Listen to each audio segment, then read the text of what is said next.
Hello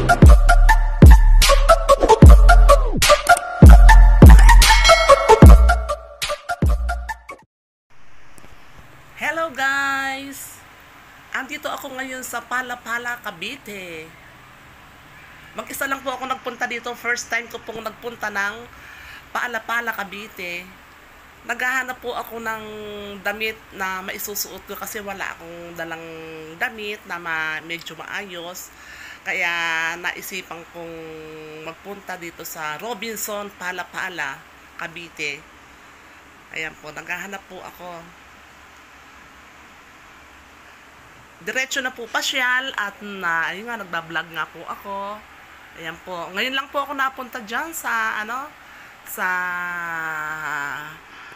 Robinson, malaki rin po palang Robinson sa Palapala, Cavite. Ayan po. Naghahanap po ako ng, ng dress or blouse and pants or shorts na medyo maganda.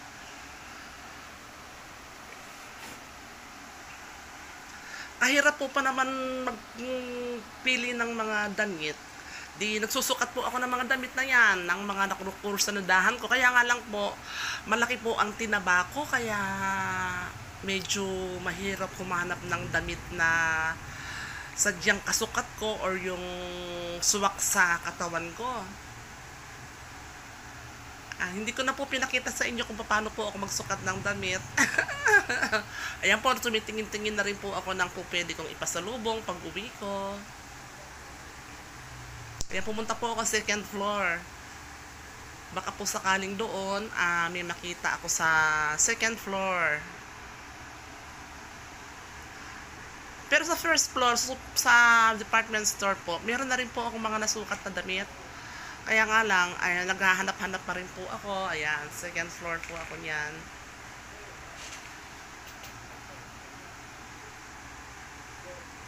Sabay diretso na ng pagbablog at pagbibidyo-video. Ayan po. Ang ganda rin pala ng Robinson, Palapala. Ang laki po niya. Malaki po ang Robinson dito sa Palapala.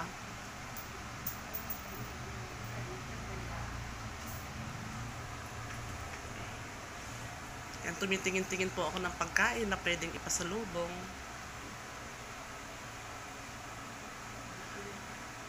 Mahirap po kasi mahirap po akong pilian ng damit na magugustuhan ko.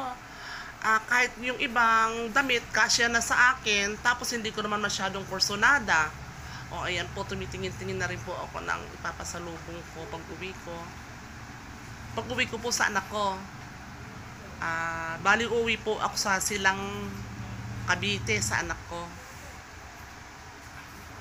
Nagtanong ako sa anak ko kung saan meron po pwedeng bilhan ng maayos na damit at yung hindi naman masyadong malayo. Pero medyo malayo rin po eh.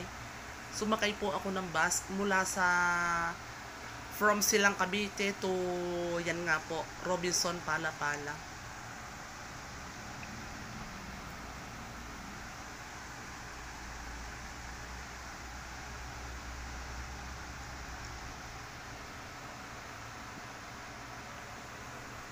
Marami rin pong namimili dito.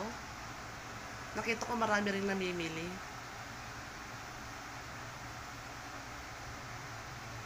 Ayan po sa Benz. Ang ganda rin po dyan ang mga damit nila. Ito po, dito po ako nakabili ng ng leggings. Ayun po, oh. Ayan po, yan yung combination ng white and red na yan. Nabili ko po.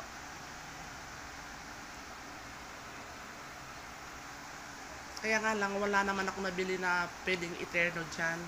Wala ho. Kaya naghahanap ako. Ang hirap talagang maghanap ng kasya sa akin at yung magugustuhan ko rin.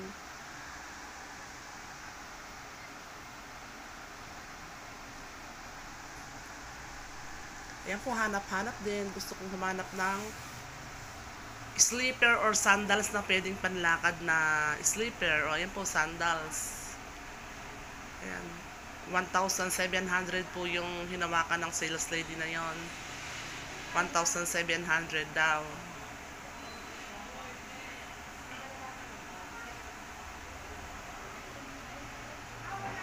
Hindi ko naman po binili yun. At hindi ko rin naman po gusto siya. Hindi ko gusto ang maganda po siya pero hindi ko po type.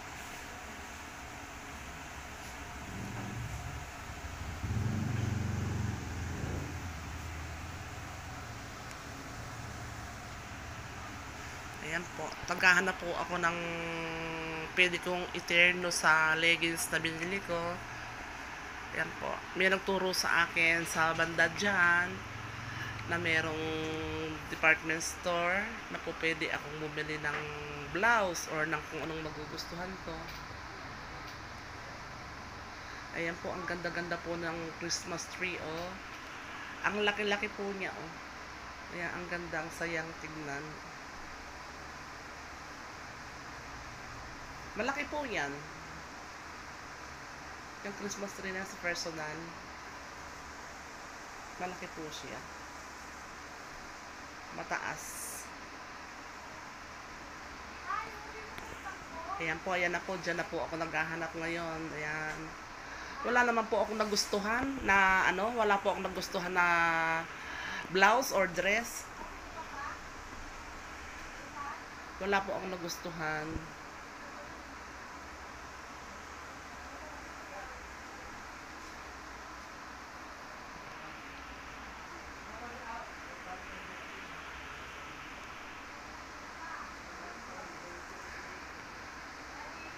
Gabi na po dyan eh. Gabi na po. Bali, kahapon po yan. Kagabi. Kagabi ako, kahapon, umalis ako ng bahay sa Silang Cavite ng 3 p.m. Nakauwi ako ng 7 p.m. na. Ayan po, oh. Naghahanap na po ako ng pangsalubong ko pag uwi ko. Ala rin po ako nabili. Yun lang leggings na yun po ang nabili ko. Ala po ako nagustuhan sa mga sinukat kong damit, mga nakita kong mga damit. Wala po akong nagustuhan. Ayan, bumili na lang po ako ng pasalubong na Graham Mango. Ang sarap po ng Graham Mango nila. Yun po ang napili kong bilhin. Kasi meron po silang free taste.